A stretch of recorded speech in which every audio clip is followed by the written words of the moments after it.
All right, guys, welcome to another episode. Today I'm going to be talking about a topic that was requested by a follower. The topic is medication or medicating dogs for any number of reasons. Obviously, primarily behavior types of issues. When it comes to medicating dogs for medical issues, for aches, pains, that's not my area of expertise whatsoever. As a matter of fact, medicating dogs in general is not my area of expertise. But I am going to give you some perspective from a dog trainer who has worked with dogs that have been medicated. And dogs that the recommendation has potentially been seeing a veterinarian for the purpose of possible medication.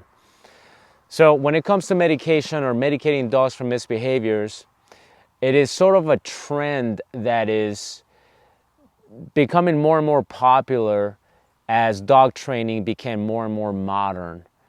Meaning your dogs 20 years ago or so were not so much diagnosed with behavior issues. They were just dogs. They were dogs that were primarily outdoor dogs, and they were primarily dogs. They're animals. You don't diagnose a sheep with behavior problems, right? You don't diagnose a ram with behavior problems, or a bull, or a cow, or a horse. Maybe a horse is a little bit different. You don't typically diagnose farm animals as animals that have behavior problems that need to be medicated. You just look at a ram or you just look at a goat and you go, that goat is crazy, right? That dog has some issues. Or you look at your chicken that is very aggressive, or you look at your rooster that is a little bit on the exuberant side, or it's a little bit too pushy. And you see these changes in behavior from animal to animal. But we don't go, wow, there's an issue with this rooster, we need to medicate it. There's got to be something wrong with its brain, and that's why he's pecking at the other chickens constantly. We just look at him as this animal is just a little bit spicy.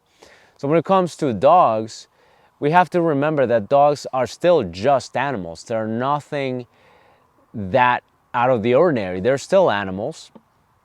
But what makes dogs more unique and more different than our farm animals is the fact that they live with us. They actually live in our homes. They spend time with us. We consider them part of the family. So your average pet owner does get very genuinely concerned when their dog behaves a certain way that they don't expect the dog to behave, especially when you have very little involvement from the owner when it comes to leadership and training. And yes, I said leadership because that is a thing. You can't just have an animal in your home and then expect this animal on his own to just follow every single one of your rules without being shown what the rules are. There has to be leadership.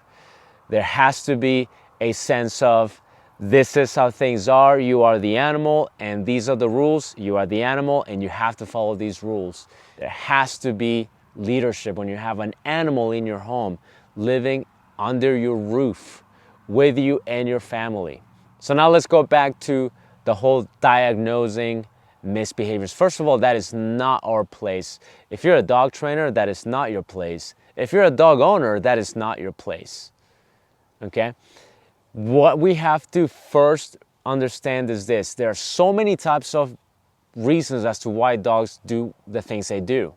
Okay, even aggression. Okay, the big problem that a lot of people freak out about, which is aggression, right? Aggression is not completely out of the ordinary. It is perfectly normal for a dog to behave aggressively under certain scenarios. Okay, listen to that part again. Aggression is normal. I made 3 episodes on my podcast. You can see all the detail I go over on this topic of aggression. You can find them on my YouTube channel as well. But what I talk about in these 3 episodes is that aggression is normal. Okay, it is normal for an animal to be aggressive. When we don't understand that it is normal for any animal in a certain number of instances to behave aggressively, we freak out. And when we freak out, we go, oh my God, I gotta call the dog trainer. I gotta call the behaviorist. I gotta call the vet. Now you call a vet is not a dog trainer, right? They can prescribe medication, but veterinarians are not dog trainers. Then you have some veterinarians that are behaviorists. Okay, now behaviorists are like any other professional. Okay, think about this. Behaviorists are professionals. Okay, they have a title that tells them this is what you've shown a level of proficiency, and you've spent the time in the studies, you've graduated from this program, you are a behaviorist. That means you are in this field and you can do certain things with this title, with this professional title that you've earned, that you've worked so hard to earn. But just like any professional, you have incompetent professionals and you have very competent professionals. Okay, I could go to an electrician or a plumber. This is a person that has been through a program to prove themselves. So even when I go to a licensed professional plumber or a licensed professional electrician, I still run the risk of hiring a very incompetent electrician, a very incompetent plumber. Okay, you can go to a mechanic, same thing. Every professional, dog trainer, same thing. We can go to a very incompetent dog trainer, and that incompetent dog trainer could really mess up your dog. And it's the same thing with behaviorists. What happens is in dog training, we seem to put behaviorists on this pedestal where we go, oh, he's a behaviorist, right? That's a behaviorist. Like somehow the behaviorist knows way more than the dog trainer that has decades of experience and thousands of dogs under his belt. Somehow that behaviorist that may have just graduated and may have worked with maybe a handful of real world case scenarios under his belt as a professional himself, somehow that overshadows the decades of experience that another dog trainer might have had. Okay? I've seen very incompetent misdiagnosis from behaviorists. I've heard of behaviorists that have not even looked at the dog and made a diagnosis based on what the owner said. You imagine how incompetent that is. It'd be like me going to a mechanic and going, hey, my car's making this weird noise. And the mechanic going, here, buy these parts and go ahead and just replace them yourself. Or here, bring me your car. I will replace the part that you think it is based on the sounds your car makes. It doesn't make sense, right? You will look at that mechanic and you will go, are you out of your freaking mind? You're gonna make me waste all this time and all this money on something that, I may not even be right about, but somehow the behaviorists can get away with that. The dog training industry, a lot of times it's a freaking joke, from dog trainers, even veterinarians, okay? I've had bad experiences with veterinarians, and I'm sure some of you guys have too. Behaviorists are just another type of professional that you can have a bad experience with. That could give a horrible diagnosis. That could prescribe the wrong type of medication for the issue that your dog might truly have. Okay, let's say you have a dog that maybe acts a little bit rambunctious because maybe, heaven forbid, it happens to be part of its genetic trait that your dog likes to chase things. You will have some incompetent veterinarian, some incompetent behaviorist go, oh my God, we gotta give your dog this medication so that he doesn't chase things. We gotta give your dog this medication so that he can chill out a little bit more. Okay, that does happen. I'm not making that up at all. I know dog trainers that can back me up on this. And I'm sure there are behaviorists and veterinarians that can back me up on this as well. Okay, so going back to the topic of medication, does your dog need medication? I don't know. I don't know your dog, but neither does that behaviorist. And even if you bring your dog to that behaviorist and you go, this is what's happening, this is what's happening, this is what's happening, talk to that person. How many cases does that person work with? How long has that person been in the field?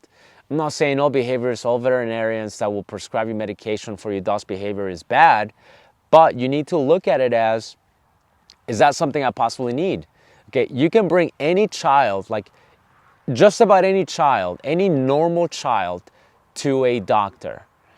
Okay, any normal child that gets distracted easy, that gets potentially destructive because he's a child and he's understimulated. And you know what? That child is likely to get diagnosed with something. Maybe rightfully so, maybe not. Right? I've heard of misdiagnosis on people as well. This is not an uncommon thing. Okay, people put this weird image on doctors and behaviorists. Anything that is a PhD, somehow we just can't even question what they say. But that's not true.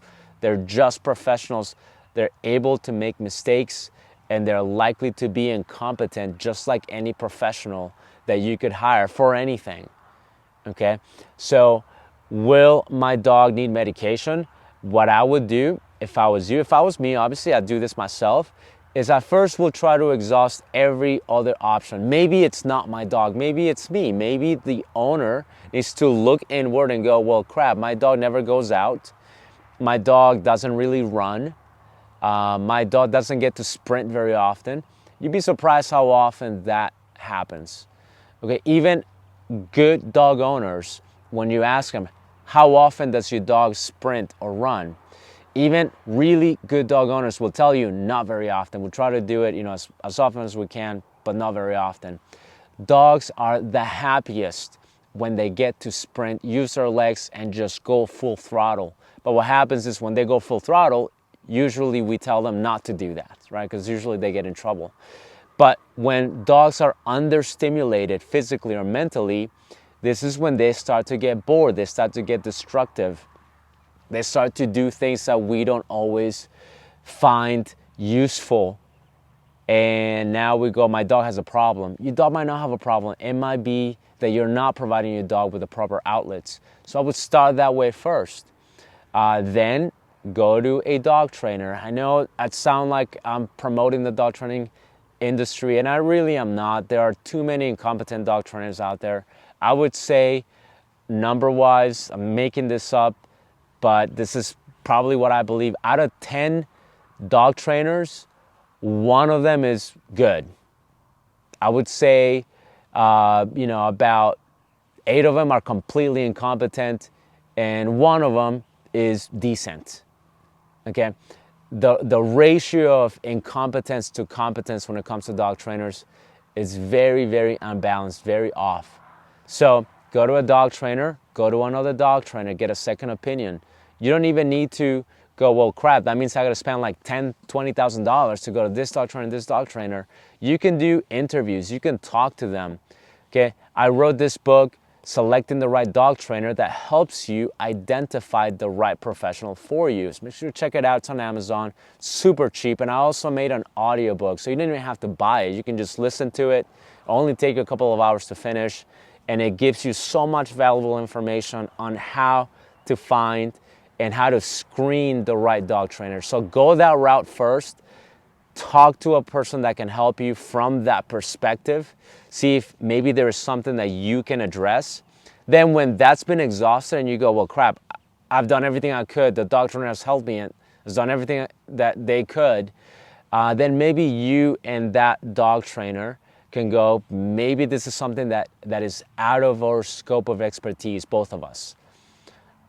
And I sincerely will do that. I have done that. I have had clients, very, very few, like I could really count them in less than one hand, how many times I've said, you know what, this is not adding up. Like, it's a very small percentage of times that I've had to do that, but there are dogs that are out there that are like that. There are chemical imbalances, especially when you get into the neutering and spaying at the wrong age. So chemical imbalances, hormonal imbalances. Okay, chemical imbalances in the brain, hormonal imbalances due to development of the dog as it matures, and also due to neutering. Okay, neuter a dog at the wrong age, just as they're developing, that could cause a huge hormonal imbalance, which can cause behavior problems. So this is when the dog trainer should be able to go, you know what, this is definitely, we've tried everything. We've exhausted all of our options. We're making minimal progress. This is becoming something a little bit too unpredictable. This is where the dog trainer needs to put their ego aside and go, you know what, I feel like this is about time when we can now talk to a behaviorist or a veterinarian, and then you and I, the client, the dog owner, and the dog trainer can go, vet or behaviorist, this is what we've done, and we've done this, this, and this, and and the dog has certainly made progress, or maybe it has not made any progress, but I'm truly invested in that dog. I want that dog to succeed. I want that client to succeed, even if that means they have to take their business elsewhere, even if that means they have to go see the behaviorist for some medication. Okay, so this is where we should look at it as an option, but it shouldn't be the go-to option.